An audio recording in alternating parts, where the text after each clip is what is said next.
With this here, this ain't about being flashy. This is game day, son. It's only about one thing. Getting that W. That's the only thing that matters right now. Boy, you ready? The past is the past, you know? It's a new day, bro. My day. You gotta do it now.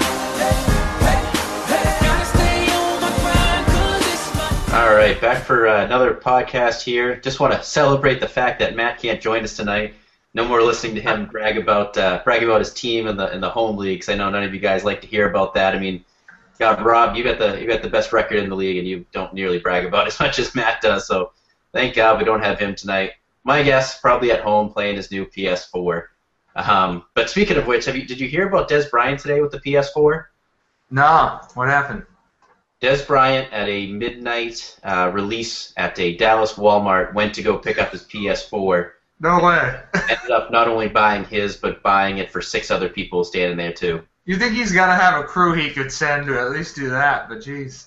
I can't believe he bought it at a Walmart and not a Best Buy or something like that. I mean, can you imagine Des Bryant walking into a Walmart and reserving his copy of PS4? I mean, that's kind of funny to me. But let's jump on here to our podcast today. We're going to recap last night's Colts-Titans game, preview all the Week 11 games, play Let's Talk About Flex, and then finally go over some bold predictions. So first, Colts and Titans.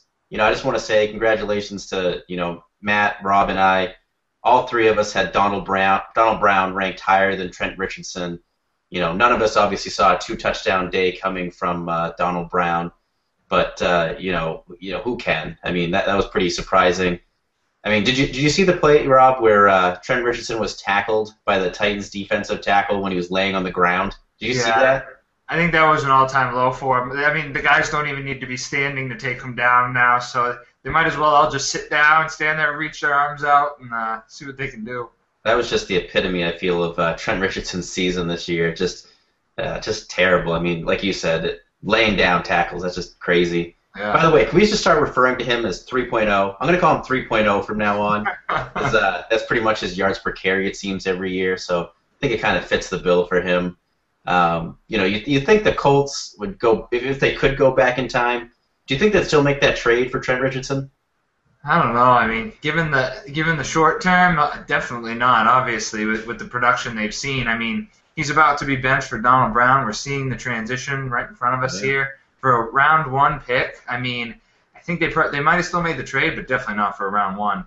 Yeah, they sure as hell probably expected a hell of a lot more than this. I mean, when they've already started making that transition back to Donald Brown, they know something's broken with Trent Richardson. Maybe a full off season working with the offense, working with Andrew Luck, maybe things turn around. Hopefully they do, because it's looking real ugly so far. But Titans side, I mean, what the hell happened to Chris Johnson? I mean, the first 2 drives, he looked amazing. I mean, 8 carries, 70 yards, 2 touchdowns. And then they turned the ball over to Sean Green for, it seemed like, the next 2 quarters. We really didn't see Chris Johnson again until the 3rd quarter.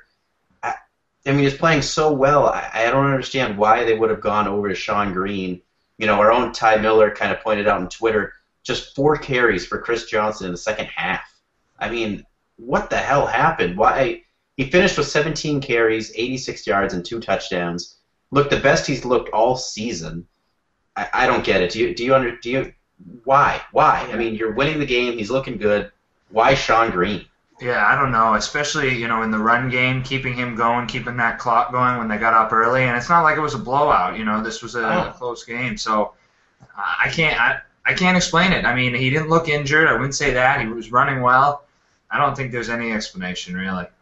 I got to say, too, I kind of took a stand on him this week when we did our rankings, and, I mean, obviously it was wrong, flat out wrong. I mean, but you take out those 2 drives, and he actually only had 1 fantasy point the rest of the game.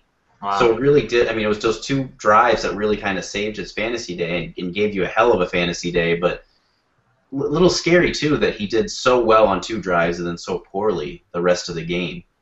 Yeah, it's tough to decide what to take away, because those runs, like I said, he looked great, but the workload, I mean, you need more out of him. Yeah, I mean, it's weird too that I mean, finishing with 17 carries, obviously he still puts up great numbers, but like I said, after that start, you would have expected a lot more. At the very minimum, a 100-yard game. I mean, I thought he was gonna have a 100-yard game at the half, and Yeah. didn't even come close. So Ryan Fitzpatrick in this game though seemed to dink and dunk his way, through the game. Kendall Wright 9 for 80 on 12 targets, and Delaney Walker caught all 10 of his targets for 91 yards and a touchdown. Who do you like rest of the season more with Fitzpatrick, Delaney Walker or Kendall Wright? Going across positions, I think they're each decent fill-ins.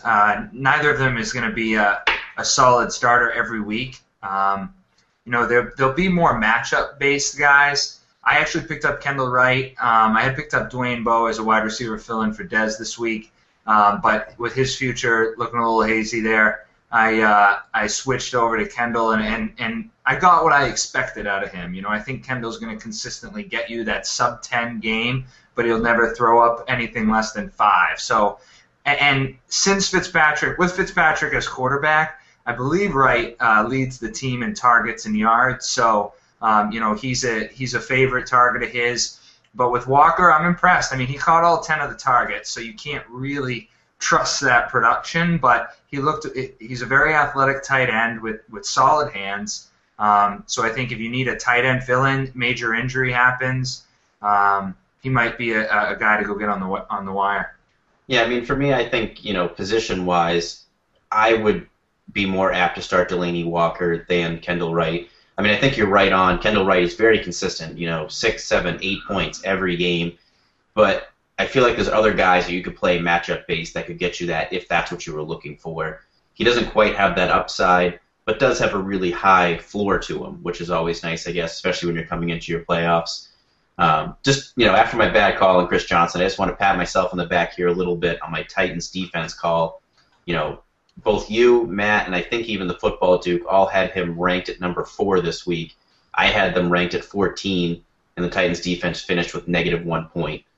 Just didn't see it against Andrew Luck. I didn't think it was really going to come about, and obviously didn't here. So let's jump into the Week 11 previews here. Jets and Bills. There was some talk this week about Doug Marrone and, implying basically that he wasn't happy with Spiller bouncing it outside so much.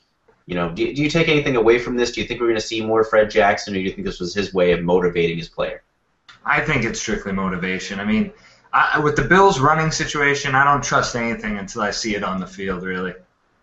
Yeah, I mean, I saw a lot of basically the what's called the all play 22s where you can kind of watch the plays on NFL Game Rewind, and there was a lot of plays where he did bounce it outside when he had bigger holes up the middle that he could take. So I definitely see Doug Marrone's side of this. It is a little worrisome. I think we're going to see more Fred Jackson, and hopefully C.J. Spiller gets it together and kind of, this kind of sticks in his head that, hey, I need to hit those holes a little harder, kind of like what Chris Johnson was doing last night that we finally saw. So hopefully C.J. Spiller kind of starts to do that, but I think we see a little bit more Fred Jackson moving forward. Still, probably like a 60-40 split, but more of Jackson. And one thing to talk about here with this situation, this is a horrible matchup. The Jets' run D is strong. In the first matchup, Jackson and Spiller, neither were extremely effective. Jackson, I believe, still had double-digit points in most leagues, and Spiller almost did nothing. So bad matchup, but if you have these guys, you're still most likely playing them as a RB2 or flex. Yeah. Speaking of the last time they played, back in Week 3, just a couple of quick stats to point out. Bilal Powell, 27 carries for 149 yards in that game, back when Chris Ivory only had 4, when Ivory was healthy and basically benched in favor of Powell. And then for really deep leagues, the one thing I wanted to point out, Robert Woods in that game had 10 targets when he, with obviously E.J. Manuel as the quarterback. Stevie Johnson already ruled out of this game.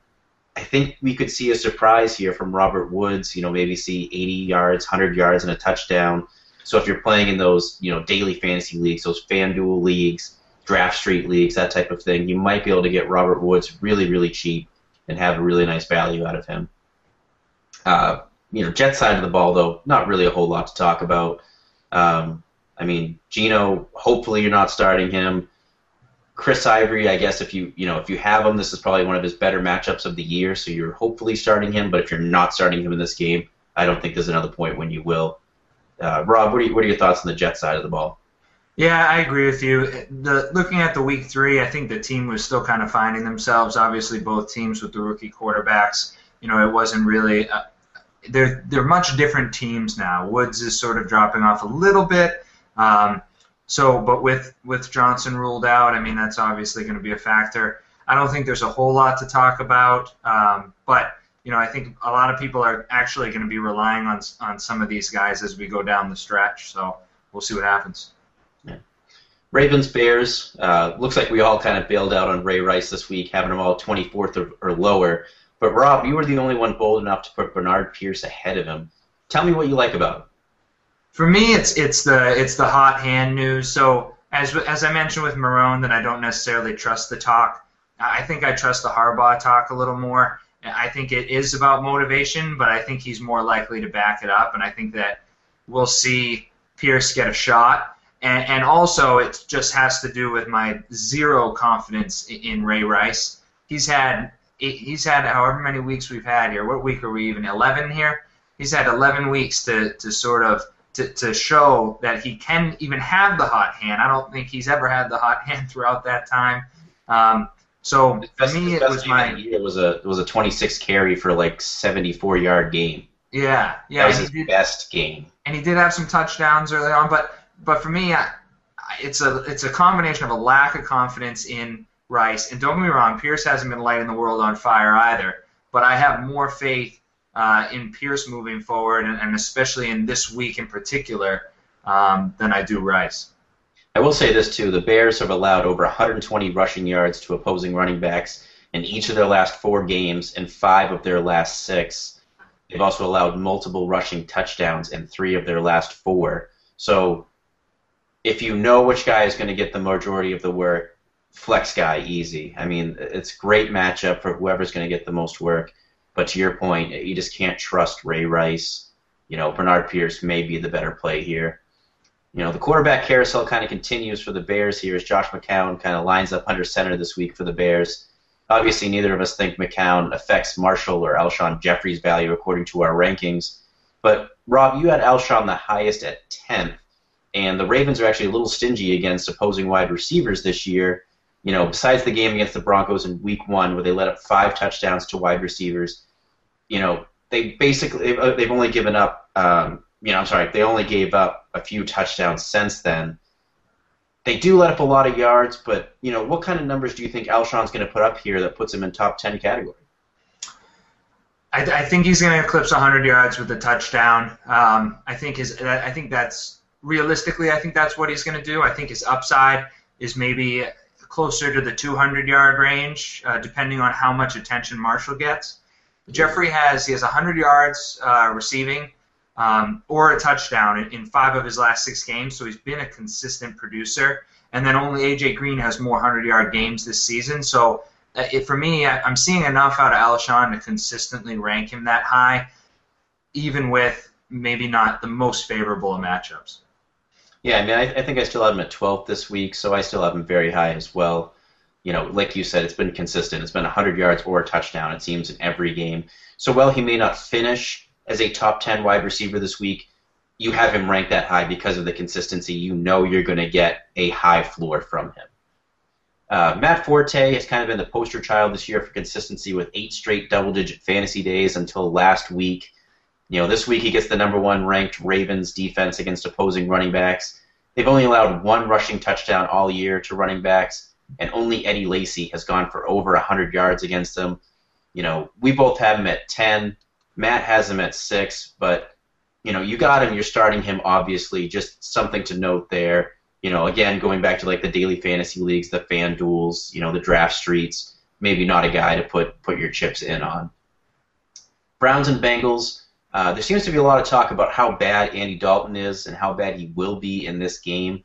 And I think we might be giving a little bit too much credit to the Browns' pass defense. In the last 4 games, they've allowed 11 passing touchdowns. The quarterbacks they faced, Stafford, Rodgers, Alex Smith, and Joe Flacco. And, I'll give you Stafford and Rodgers, but when Alex Smith and Joe Flacco are putting up multiple touchdown games against you, that kind of shows that they're susceptible to being thrown on. I would probably put Andy Dalton right in that company with them. What do you think? Do you think the Browns secondary is going to step it back up in this game, or do you think it's back to week? I think it was 4 when they played, and they basically shut down Dalton. Yeah, I think if Dalton keeps having the fantasy gods and the football gods on his side with those Hail Marys getting tipped up, then I think he's got a good shot. But realistically, I think those games that we saw out of Dalton, people are hanging on to those 3 high-scoring games, and I don't think he's that good of a quarterback. So I agree with you. I think he's more towards the Smith and Flacco of that crew. A.J. Green versus Joe Hayden, I think, is the matchup of the day. I mean, that's going to dictate the Browns' effectiveness on D or the Bengals and Dalton's effectiveness on offense. So that's really the key matchup. In that first matchup, he had 7 catches for 51. So yeah. I think we'll see if he can better that. I think he will. Really, I was going to say I think there's a high possibility he's held under 70 yards in this game. I think that's got to be A.J. Green's floor. Even with Hayden, but it's a matchup, like I said, to keep an eye on. Wow, yeah. Josh Gordon, 8 for 176 and a touchdown in his 2 games with Jason Campbell. They had the full bye week to kind of work on their chemistry. As I've mentioned before in previous podcasts, Campbell is averaging at least 3 20-plus yard attempts a game in his career. I think Josh Gordon's going to be fine in this game. He was 4 for 71 back in week 4 when they last played. Also, last time they played, just to point out, Jordan Cameron had a nice day, but that was with Brian Hoyer as the quarterback. Funny to see both of us kind of hating on Jordan Cameron this week. I had him at 9, you had him at 10. Seems to just kind of be on that decline lately, after that red hot start at the beginning of the year, but doesn't seem to be backing it up as of late. And I think the last time they had that matchup, I think Leon Hall was running around the field, maybe chasing the ball around. So I think that could be a nicer matchup in the round 2. Redskins Eagles. I got Foles in my top 5 this week. I have him at number 5. We all know the Redskins have a terrible defense all the way around. But did you know that Michael Vick, when he played them in week 1, it was actually the 2nd highest quarterback point total for an opposing quarterback against them this season. So that kind of tells you something. And in my eyes, Foles is better than Vick, or at least has been playing as so lately. Has had at least 2 touchdowns in all the games that he started and finished. And I think it kind of ties into your and I love for Riley Cooper. Both of us have him at number 12 this week as a wide receiver 1. Why do you like Riley Cooper so much? He hasn't necessarily been getting the targets of guys like Alshon Jeffrey that we just talked about, but we both seem to like him. What do you like? I mean, he's a big play receiver. The stats show it with him and Foles. For me, it's as Foles continues to rise, Cooper will be right there with him. So for me, it's that big playability. It's the matchup. It's a combination, perfect storm that I think he is worthy of a wide receiver 1, given what he's done in the short term. I know it's not a huge sample size, but I trust it enough, having watched those games and seeing the connection and how much Foles looks to him, to put him in that category.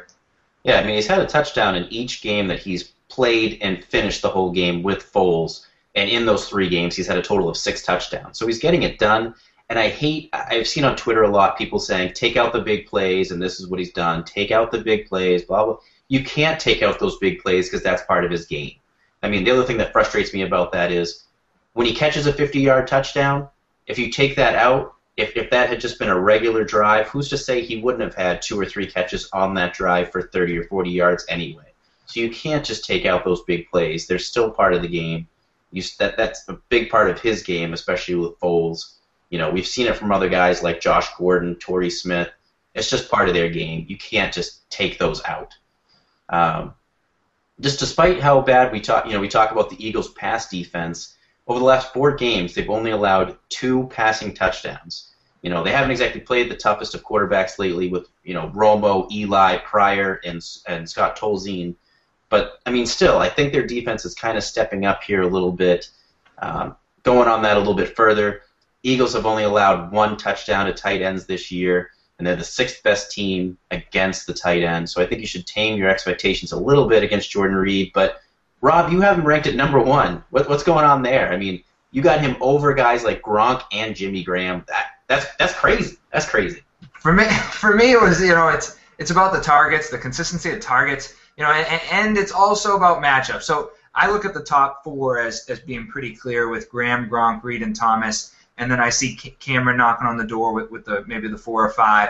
But the matchups, Graham being hobbled, we saw his lack of play, lack of snaps last week in comparison to what he's been doing. Gronk against Carolina didn't like the matchup. Thomas against Kansas City didn't like the matchup, with Peyton kind of hobbled. So for me, it was a matchup of the top 5. I like the Eagles matchup the best. So that's why I went with Reed 1. But I think any order of those guys would not shock me this week. Yeah, but I guess you could make an argument for all of those guys. I personally, I think I have Gronk number 1, Graham number 2, and then I think I have Reed 3. But I still got to go Gronk 1 and 2. Those are my guys. Going back to what they did in Week 1 here, McCoy kind of ran amok against the Redskins, 31 for $184 and a touchdown. So probably expect a lot more of that here. McCoy obviously coming off a great game last week and has been a stud all year for you. I think he has a great game again here against the Redskins. Lions Steelers. I mentioned I took a stand on CJ2K a little bit earlier and didn't work out so well. But another guy I'm taking a stand on here is Le'Veon Bell. I have him ranked 25th this week. Rob, you had him at 14. Matt has him at 13, so I'm almost twice as many spots behind you guys. I just hate his yards per carry and his dependency on the touchdown.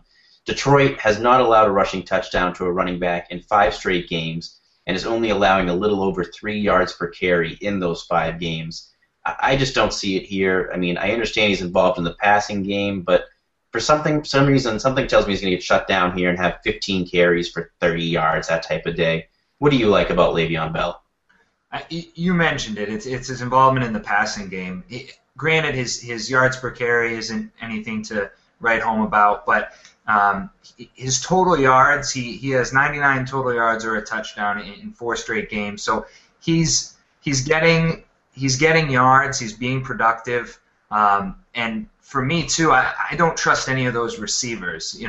I think he's going to be the staple of that offense. I mean, I know their receivers are putting up good numbers. Don't get me wrong. I'm not saying they're bad receivers, but I think Bell is probably the most consistent performer out of that group, and that's why I like him this week.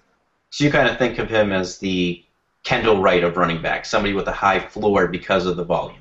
Yeah, and then throw throw a couple touchdowns in there, like over in London, or like his first game that he played, or he is a little touchdown dependent to be that boom guy, but I do like his consistency for sure. Yeah. See, he actually reminds me of, and it's tough to say a younger version because he's only been in the league for 2 years, but a younger version, and he actually may end up being older, but a younger version, quote unquote, of Trent Richardson. A guy that's having a terrible yards per carry, but heavily involved in the passing game and very touchdown dependent. There's a lot of similarities there, I feel. And I like his talent a lot better than what we're seeing out of Richardson. I mean, I feel like that's not hard nowadays, though. It's not. I mean, people aren't tackling him from the ground, so he's already got to step up. But Bell, we were talking about Bell last week watching the game. He doesn't do any one thing amazing, but he does everything very well. So he's not going to blow you away with his speed or his power, yet he has a piece of everything. So for me, he's the all-around back, and I think throw a touchdown or 2 in there, and you got a top running back there. So jack of all trades, but a master at none. Yeah, there you go. That's Le'Veon Bell for you. Despite shutting down the Bills' running backs last week, though, it looks like we're not afraid of the Steelers' run defense here. I have Bush at 7. You have him at 11. It's Reggie Bush. He's probable for this game. He's going to play. He's going to do extremely well because that's what Reggie Bush has done this year. Has been extremely well when he's been healthy. If you're desperate, I just want to point out here, Steelers have allowed a touchdown to a tight end in 3 of the last 4 games. All Joseph Fourier does is catch touchdowns. So in really deep leagues, or like I said, those draft street leagues, Joseph Fourier might be worth a speculation, throw in there. Falcons and Bucks. I think, we're all kind of down on Matt Ryan after 3 subpar games, but Rob, you have him at 24th this week. What's going on there? Yeah, I think it's safe to say I'm selling on him. And for me, it's an unfortunate story of this season is Matt Ryan. I mean, he's a talented quarterback, but he's not. The true elite quarterbacks can excel without those types of weapons. And I feel bad because Ryan's showing us that he can't. He's showing us that he can't thrive without that top wide receiver weapon, a consistent running game. So for me, I'm just selling. I'm totally selling here. You'll see this ranked moving forward. So for me, I've written him off, and he might prove me wrong. Like I said, he's a talented guy, so you never know. But I've written him off. When I saw him at 24, I honestly thought that maybe he met you as a kid and beat you up or something and stole your lunch money. Like that could be the only reason for having him at 24 this week. But I do have to say this. I think if there is a game that he goes off, I honestly think it might be this one. I mean, the Bucs defense allowing the 7th most points to opposing quarterbacks and have allowed 12 passing touchdowns in the last 5 games. So they've definitely been letting teams air it out on them.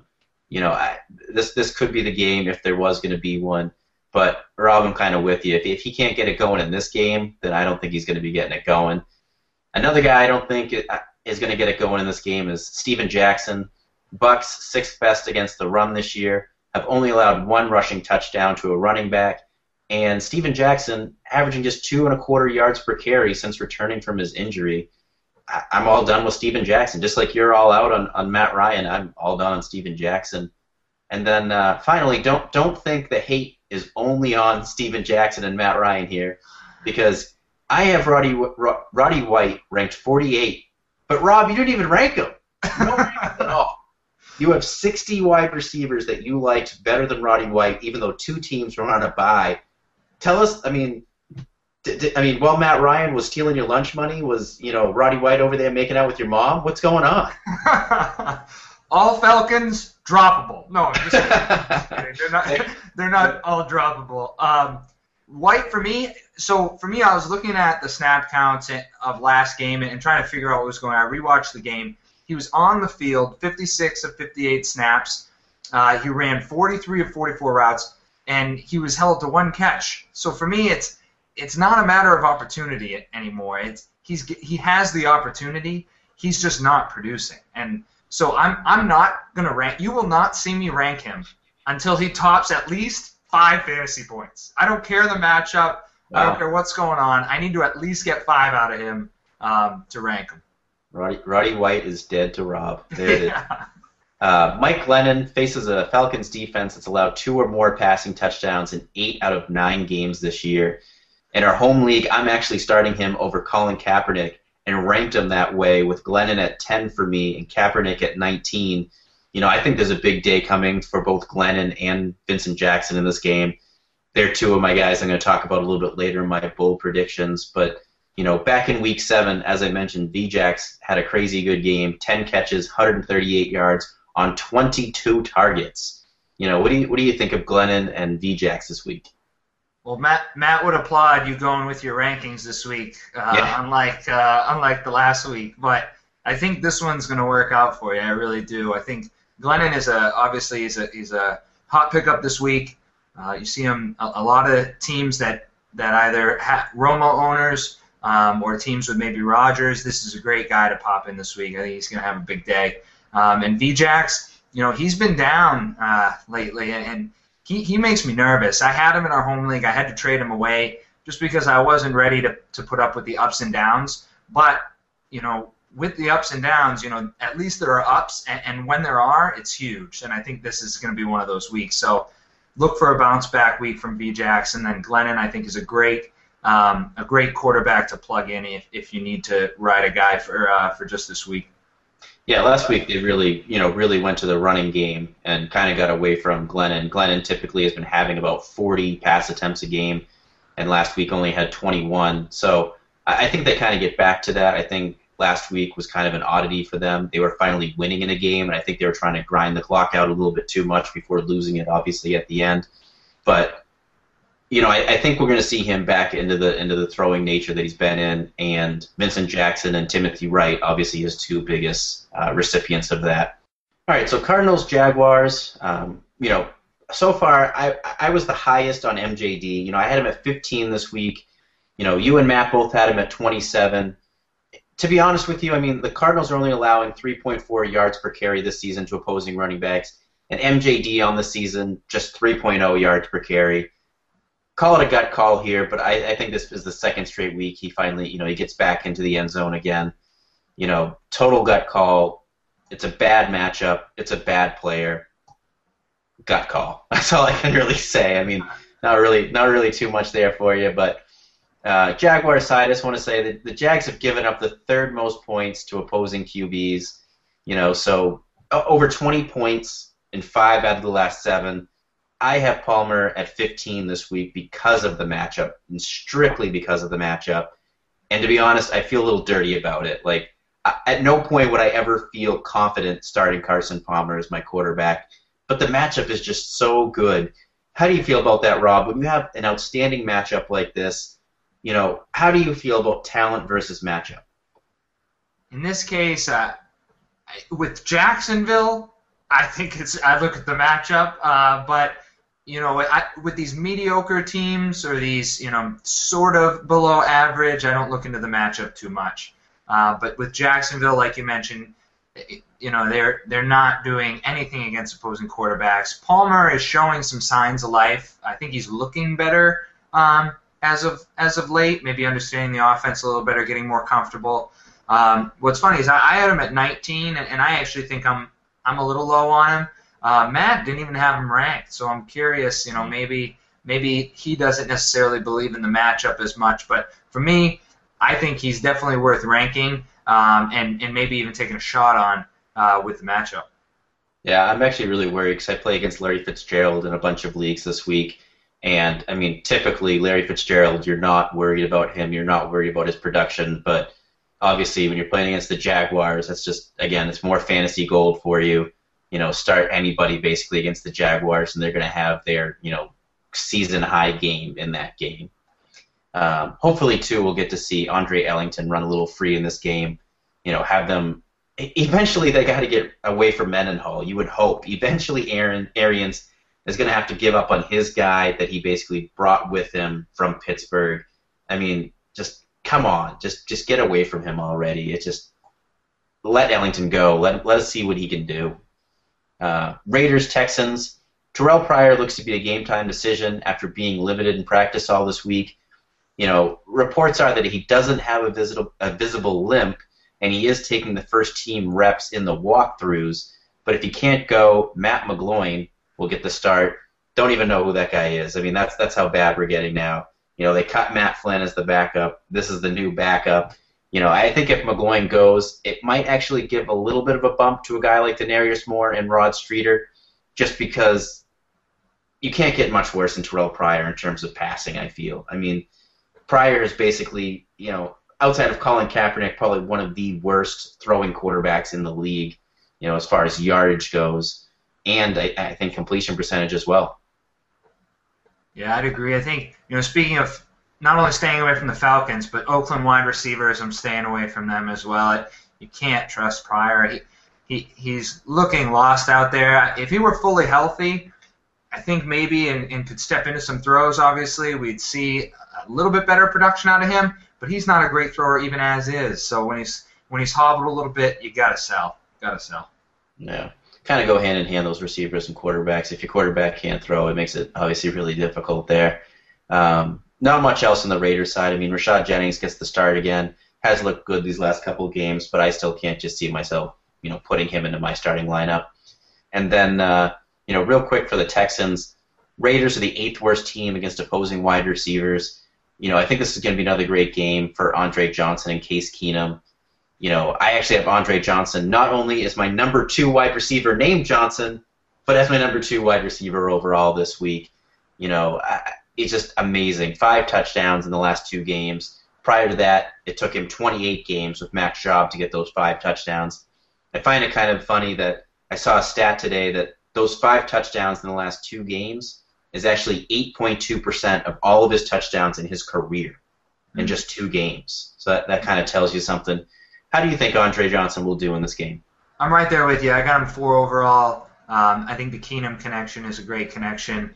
On a side note, if you're a Aaron Rodgers owner or you need a short-term quarterback, Keenum plays the Jaguars 2 out of the next 4 weeks with a decent matchup here against Oakland. So I think Keenum and Andre will hopefully continue to flourish these next 4 weeks leading into the fantasy playoffs, and guys that you can definitely plug in for this stretch run to take you into the playoffs. Yeah, I like Johnson. As long as Case Keenum's in there, I think he's a top 5 wide receiver for me the rest of the season. Ben Tate, we both kind of have as a low-end running back 1/high-end running back 2 in this game. I know for me it's all about the workload, number 1, and number 2, the matchup. You know, I don't feel – Ben Tate's another guy that I don't feel good about starting, but between that workload and the matchup, that's why he's up so high in my rankings. Why do you have Ben Tate so high? For me, like you mentioned, it's workload, it's matchup. I don't actually think Tate is looking great this season in terms of the game film, watching him run. Yeah. But that's an explosive offense. You know, they have a deep threat in Johnson to stretch the field and open up the running lanes a little bit. So for me, I think it's matchup, it's situation based, and I think it'd be interesting if if he were to go down, what would happen in that backfield without him and Arian. So. But for now, he's there. He's the guy. So I say start him. Yeah, and Ray Graham actually just cut today by the Texans, so really not much left there after Dennis Johnson. Chargers-Dolphins, I once again have Ryan Matthews higher than Danny Woodhead. Rod, you have the exact opposite. You know, I have Matthews at 17, Woodhead at 21. You got Woodhead at 16 and Matthews at 29, so you're really down on him this week. You know, I feel some sort of bet coming on with us. I mean, I just think that Matthews is going to have another good game here. Dolphins second worst against opposing running backs. So both running backs should have a good day, but they've also allowed over 143 rushing yards in 3 straight games to running backs. They've allowed 9 rushing touchdowns in 6 games. You know, I think if ever there was a game where Matthews was going to get 100 yards and a rushing touchdown, it's this game for me.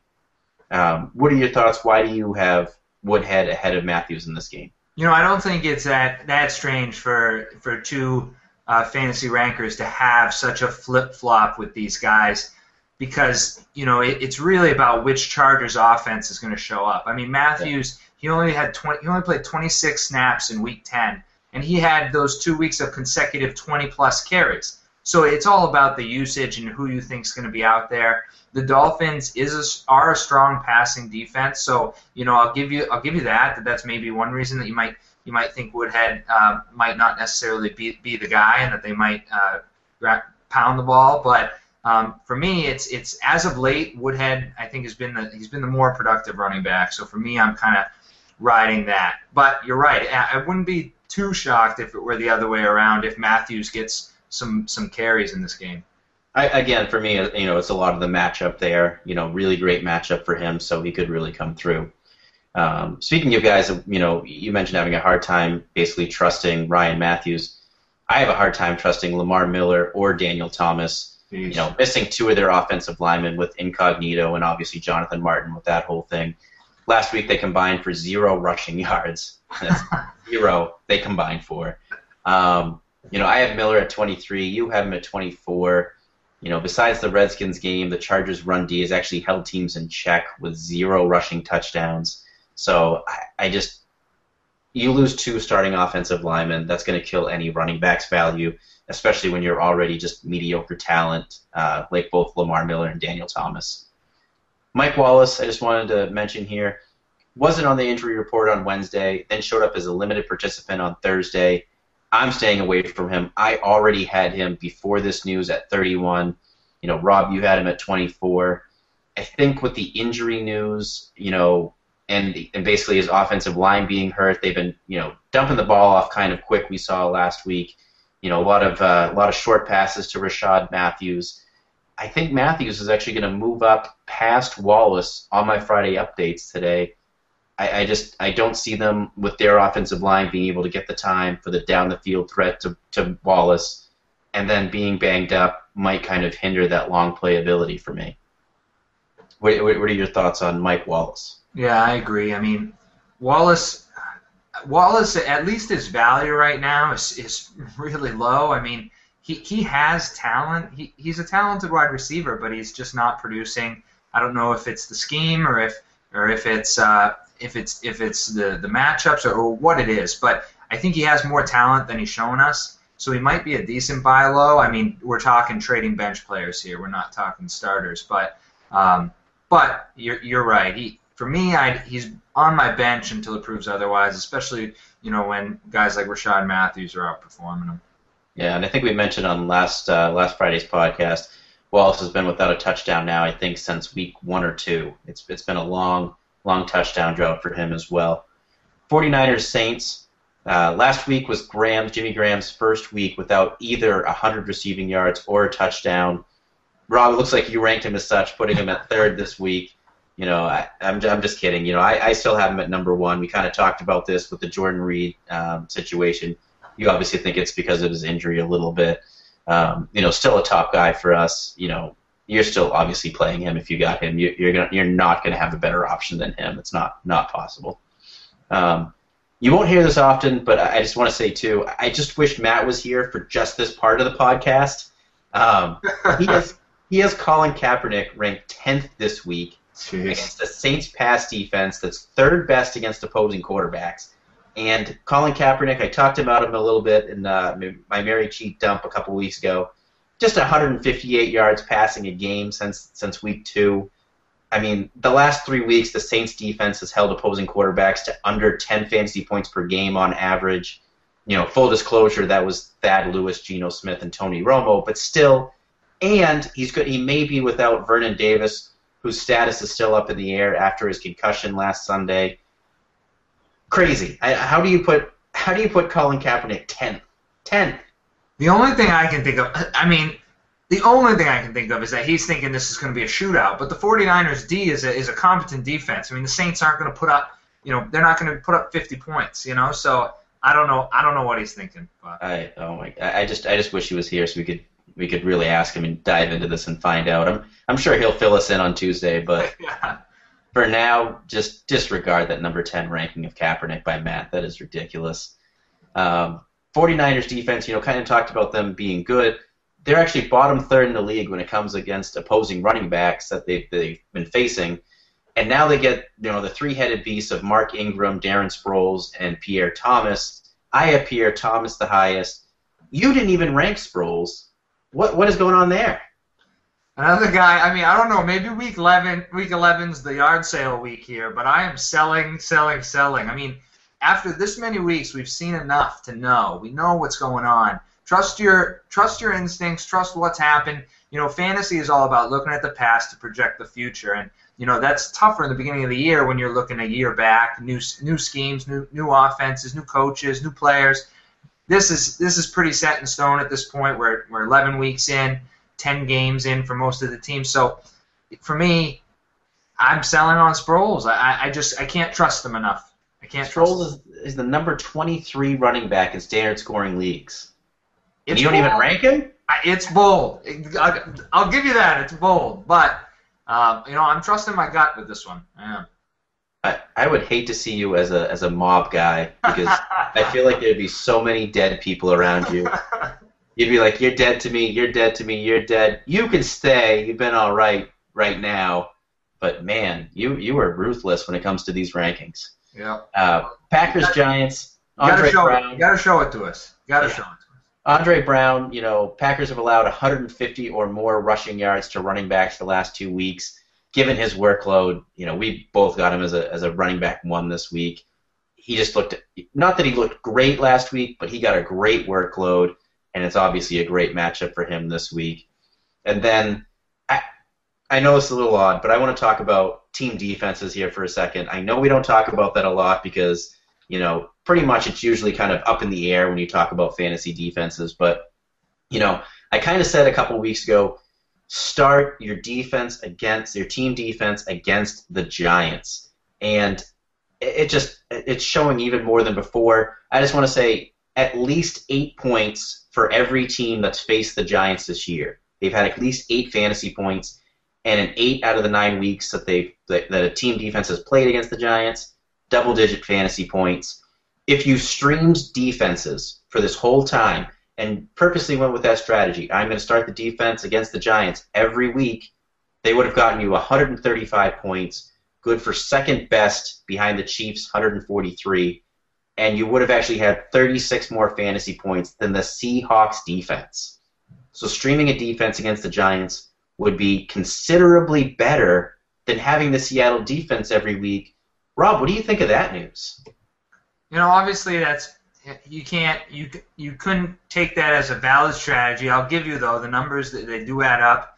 For me, it's why I don't think that trend necessarily continues. It's because of Andre Brown. They finally have that competent runner that I think can slow the game down a bit. Maybe make Manning feel like he's not the only guy out there with picking up running backs that were on the couch last week to jump in there.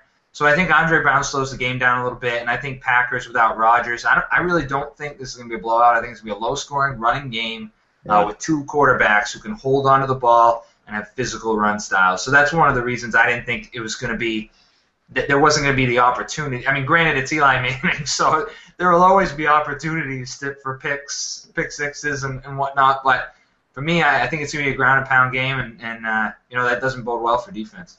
For what it's worth, I mean, I know we pick on Eli Manning a lot and how bad he is. The last time these two teams played against each other was Week 12 of last year, and the Giants actually blew out the Packers, and that's a Packers team with Aaron Rodgers. They won 38-10. Eli Manning actually had 3 passing touchdowns, 1 to Nix, 1 to Cruz, and 1 to Randall. So just something to point out there. I mean, that was against a Rodgers-led Packers team that they blew out. So just wanted to throw that out there. But obviously with no Rodgers this week, Scott Tolzien, I should say, back in as the quarterback. And, Rob, I got to find out why all the hate on Jarrett Boykin. I have him at 22. You got him at 41. I mean, Boykin and Tolzien, both practice squad guys together, so they have a lot of chemistry kind of already built in there. They did well last week. Boykin, 8 catches, 112 yards, an easy matchup. What don't you like? For me, the words Boykin, Tolzien, and chemistry is all I need to hear. I mean, they could be brothers, for gosh sakes, and I still wouldn't start them with their level of talent. I mean, Tolzien, I know we haven't seen a lot of him, and I have read some things of some reviews, people in the industry that think he has the tools. He's a hard worker out there with solid skills, but there's never going to be I think that 8 for 112 is the best you're going to get. I think that's the ceiling. So for me, I was never that high on Boykin. I've ranked him lower than other rankers consistently throughout the weeks, even with Rodgers. So for me, it's that connection. I don't care how strong it is. Boykin, for me this week, isn't going to break into my starting lineups. See, I mean, for me, on a much lesser scale, Tolzien and Boykin kind of remind me of Foles and Riley Cooper. It's kind of the second team guys, the practice squad guys that have had a lot of time together, built a lot of chemistry, and just kind of have that connection. And while the talent may not be there, that chemistry and that opportunity, the volume kind of makes them become fantasy relevant. I mean, in a nutshell, in a bubble, you would take Deshaun Jackson over Riley Cooper every day, talent-wise. But if that's who the quarterback likes, now you're going to rank Riley Cooper ahead of Deshaun Jackson. I mean, there's just kind of things like that, and that's kind of how I feel a little bit about Boykin and Tolzien. Vikings and Seahawks. What a shame that Matt isn't here to finally talk about Percy Harvin coming back. Huh? I mean, damn, that is just. I mean, he's been talking about this for weeks. And the 1 week he's been. Yeah, that's too bad. That's too bad, Matt. Too bad. This is our chance to finally get some sort of bet going on what Percy Harvin will be like, and he's missing out on it. I think this is his way of purposely missing out on it. So when Harvin falls in his ass, we can all, he could just blow it off and not maybe make that bet that he would have made. I think he's a boomer bust play this week. I have him at 27. Rob, you have him at 48. Some of the guys you have ahead of him, basically for me, once you get that deep, I'm going to take the risk on the boom bust guy. I mean, according to your rankings, you would start guys like Brian Hartline, the Jaguars' Mike Brown, Dexter McCluster, and Mohamed Sanu over Percy Harvin. I mean, are you just really that worried about his limited work? Yeah. Yeah, to be perfectly honest, that's strictly it. I mean, those other guys you mentioned, you know what their snap counts are going to be. You know, their situations are stable. At this point, you know, and obviously this depends on what you're playing for. You know, if you're in the playoffs, you know, and you want to, you know, take Harvin and pop him in there, see what he can do, that's great. But I don't think that's not the time to use this type of guy. I think if you're desperate, this is the week you put him in, you see what happens. For me, maybe it's because I have the best record in a home league. I don't know. Maybe my mindset's a little different. Pulling a little Matt here. But I was going to say, you're totally turning into Matt. Someone's got to fill the void here. Someone's got to talk up their team to no end. But for me, in a comfortable position, I don't think he's a starter. But if you need a big week out of somebody, I think he might be worth a shot. But that snap count worries me. Let me throw this at you. I'm in a league where you don't necessarily have to start a tight end. They're just all considered receivers. Wide receivers and tight ends are all just kind of considered receivers. Would you start Percy Harvin or Julius Thomas in a PPR league? Thomas.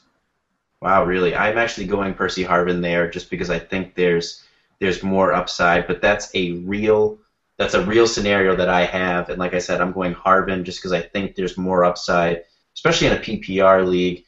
You know, Julius Thomas just 3 catches last week. You know, had the one big long one for a touchdown, but lately hasn't been getting the high volume of receptions. So, you know, I could see Harvin here, kind of to your point with the Kendall Wright, kind of having that type of day. Maybe not that quite big a workload, but has that ability. I guess even limited snaps could easily have 4, 5, 6 catches. And I know it's a different position, different situation, but I mean, this is kind of a similar conversation we were having with Andre Brown last week. You know, what's the snap count going to be? Yep. You really have no idea until those lights turn on and they snap the football. So we'll see. But I anticipate somewhere around 15 snaps, maybe 7 targets, 4 catches. I see low numbers. Yeah. Switching over, well, I guess staying with the Seattle side a little bit here. Vikings second worst against opposing quarterbacks, and so we should probably see another 20-point fantasy day from Russell Wilson. I have him in my top 5 this week. He's had a 20-point fantasy day 3 out of his last 4 weeks and 4 out of his last 6, so he's just been red hot lately in a great matchup.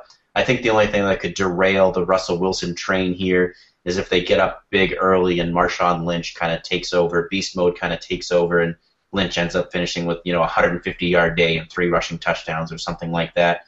But I see another potential big day from Russell Wilson here. And then Minnesota side, not a whole lot to talk about. I mean, Peterson, you're starting him, but beyond that, I think the only guy that may be startable if you're desperate is John Carlson. I got him at 16. You know, you could see more dink and dunk from Christian Ponder against a tough Seattle secondary. I could see their cornerbacks basically shutting down their wide receivers and allowing the little stuff over the middle, or possibly the linebackers not being able to really line up with Carlson. You know, any thoughts on the Minnesota side for you, Rob? Yeah, pretty much the same. You know, it's I like Ponder's running ability. I think it'll be interesting if he if he can put another rushing touchdown. But you know, we'll see if he's as confident coming off that. Getting banged up a little bit, so. Yeah. Moving on to Chiefs-Broncos, I still can't understand how you can't put Peyton as your number 1 quarterback this week. I mean, I know, yes, the ankle, blah, blah, blah, it's a tough defense, whatevs, who cares. But, I mean, come on. For me, the guy's on pace for 58 touchdowns this year. Even in his 2, quote-unquote, worst games, he's had at least 295 yards passing and 2 touchdowns in each game. For me, I think he's a must-start guy. He's the obviously must-start, but the number 1 guy overall. I've seen a couple of sites ranking him as low as 5th, 6th, 7th. Worried about the injury, worried about the defense. I think for me, the only guy I'm worried about on the Broncos side is Noshawn Moreno a little bit, and that's just because the Chiefs have only allowed 1 rushing touchdown this year. Only 2 100-yard backs, and that was LaShawn McCoy and C.J. Spiller. And Moreno's game isn't about rushing yards. I mean, he's very touchdown dependent. even as the number 6 running back in fantasy, he hasn't had a 100-yard rushing game this year. We both have Moreno as a top 10 play, but it wouldn't surprise me to see him with a 4 to 6 point day. Are you worried at all about the Broncos offense against this tough Chiefs defense? I think you summed it up pretty well. I mean, Peyton, he's the most talented quarterback in the game with experience, and he has the weapons, and there's no defense, I think, that will really get to him, especially with this game being at Mile High. I mean, the Chiefs Stadium adds a certain element, but this game, I like him. The Moreno concern, I think, is spot on. I'm right there with you. The yards per carry is dipping a little bit, and like you mentioned, he is touchdown dependent, but the Broncos score a lot of touchdowns. So I also think it'll be interesting to see how these teams. I don't think they'll start to rest anybody in this game. Maybe the next game might be a little different, but 2 playoff teams. It should be interesting to see what the snap counts are moving forward. I think it's way too early to start resting guys. I don't think they'll be resting guys anytime soon. Agreed. But I just want to point out one thing here from Scott Kazmar at @FO_Scott Kazmar on Twitter.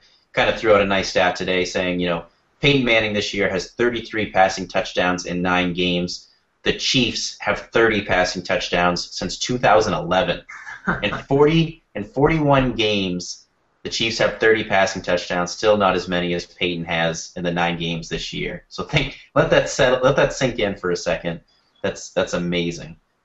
Chiefs side of the ball, I hope they're smart and just ride Jamal Charles to set up the play action. Just keep handing the ball off to them because the Broncos, terrible run defense, and they got to do something to try to keep this game close.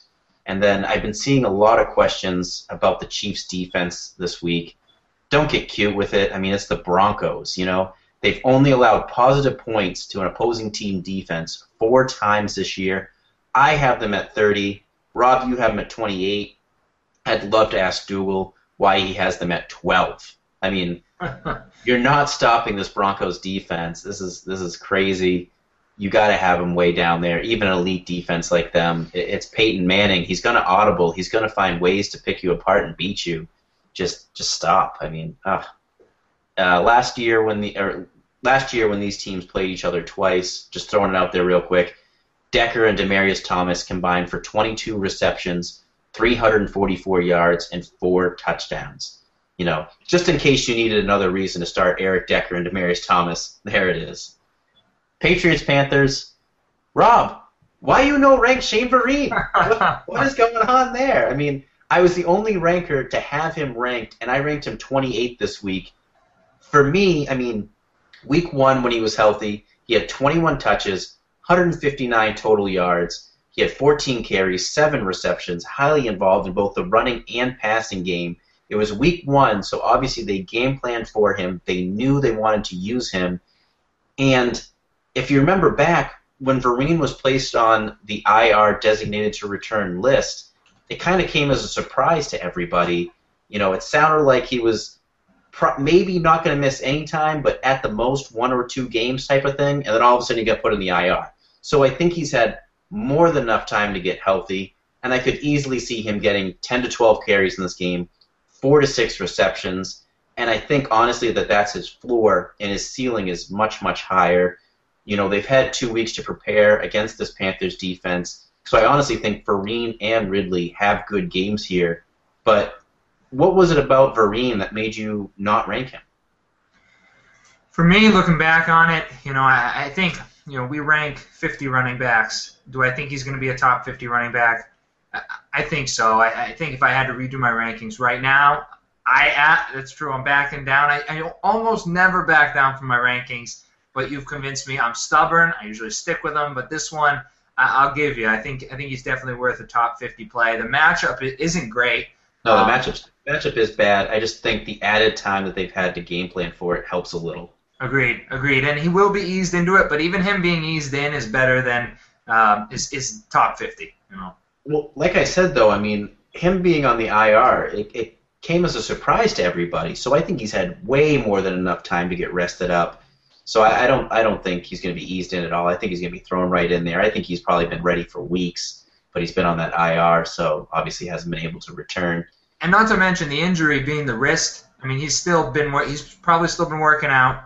You know, it's not like he had a broken leg or something coming back like Andre Brown. He's probably still been working. So I agree with you here. Yeah. And then Panthers side here, you know, since Wilfork and Mayo have been out, the Patriots have allowed at least 100 rushing yards a game to opposing running backs. You know, I think D'Angelo Williams, Jay Stu, Tolbert, they're all going to combine for 135 rushing yards in this game, but none of them are going to be fantasy relevant because they're all eating into each other. I think maybe Jonathan Stewart gets a touchdown, but they're just all going to eat into each other. I think they're all going to have 40 to 60 yard rushing game, rushing, maybe Tolbert a little bit less, but it's going to be overall a good rushing game for them, but no one person in particular. Patriots also allowing basically a boom or bust to opposing quarterbacks this year. Again, with 2 weeks to prepare for Cam, it may be a bust day for him. I still have him at 6. Rob has him at 3. So, if you start him, if you have him, you're starting him. But just be aware that, this could happen. The Patriots have been very boom or bust against opposing quarterbacks. Rob, you got anything you want to add about Carolina? No, we watch the Patriots, weekly, being our home team. It's one of the first games I always go back and rewatch. And unfortunately, I don't have much confidence in their pass defense. That's why I'm so high on Cam. But I think this will be they're two good teams, but I'm not quite sure. With this matchup, it's tough to predict. Obviously it's tough to predict which running back will break out on both sides, and then it's tough to predict which quarterbacks will show up on both sides. With Cam and Tom being up and down. So it's really a boomer bust game for me with the guys that are fantasy relevant. I could definitely see this one being a low-scoring game with very little offense in it. That's for sure. But now for everybody's favorite new segment here, let's talk about flex. Flex. Running backs. Wide receivers.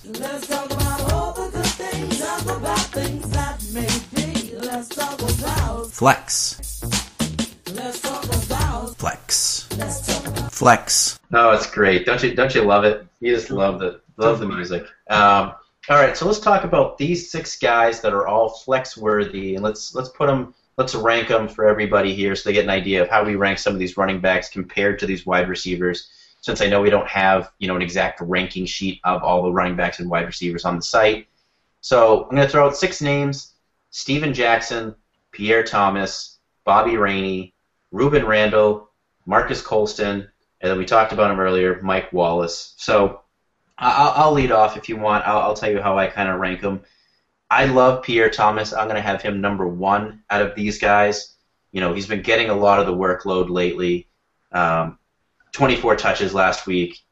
They've been giving it to him more and more, and I think he's right now the running back 15 in standard scoring league, so he's been getting it done lately. I like that he has a high floor and still a pretty high ceiling, when he has those 2 touchdown games like he did last week.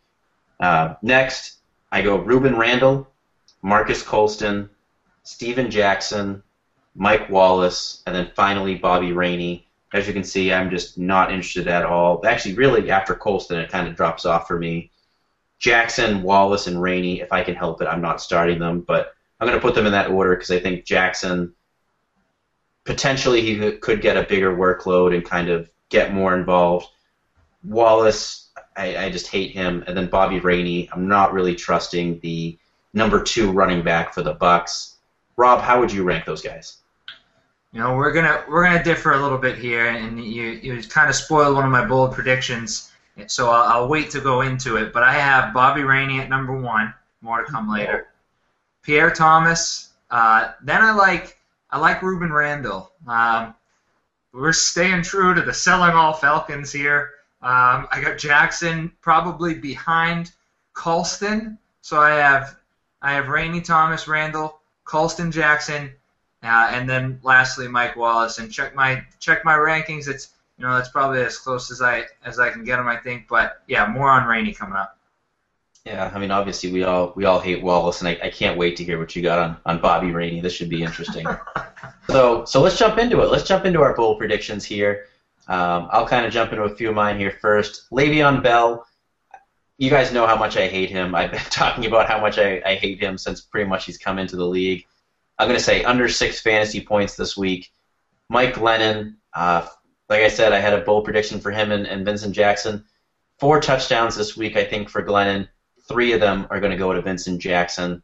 Honestly, if I had to predict the other one, I would probably say Tim Wright. Shane Vereen, we just got done talking about him. I'm going to say 15-plus fantasy points this week.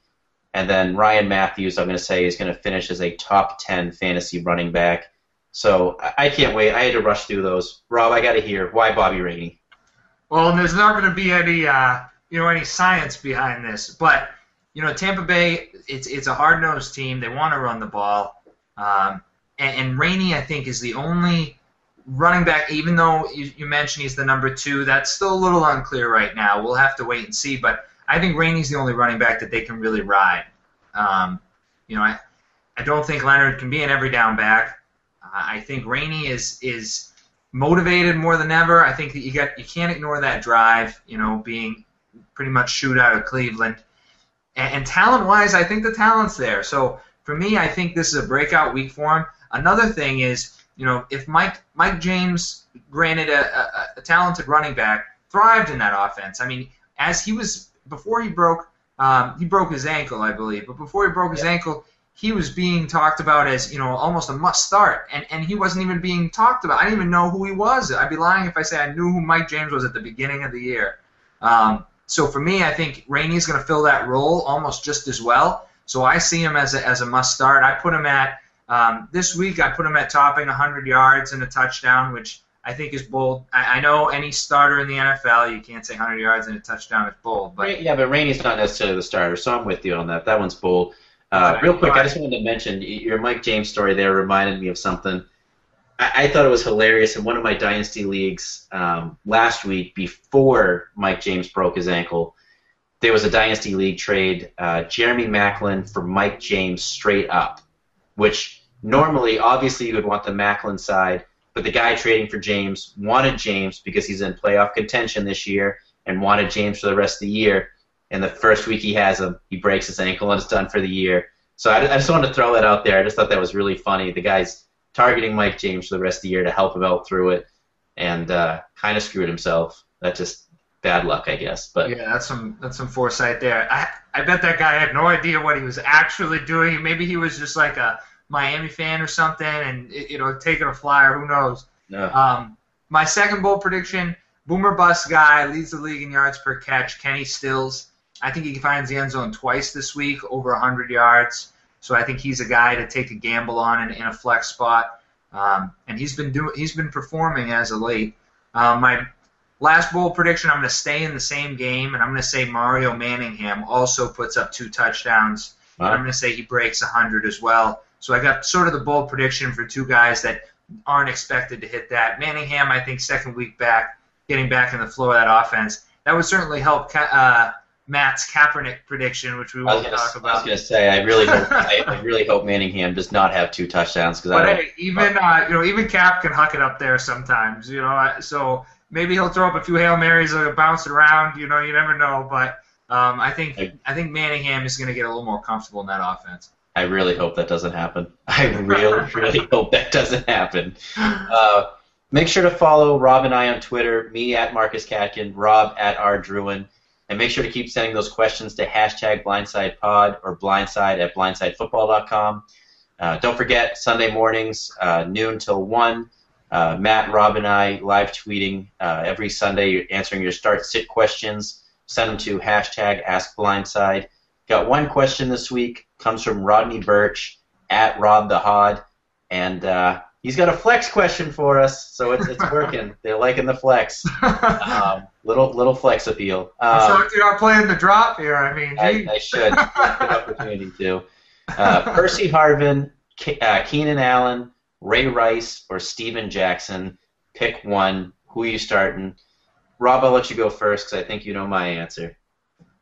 I'm going Keenan Allen. 6 catches and 100 yards and a touchdown in 3 of his last 5 games. So he's the consistent one there to play for sure. Yeah, I think if you're playing it safe, you're going Keenan Allen.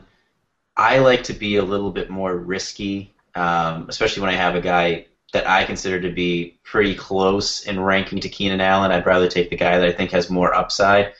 So I would go, if I'm going for more upside, I'm going Percy Harvin.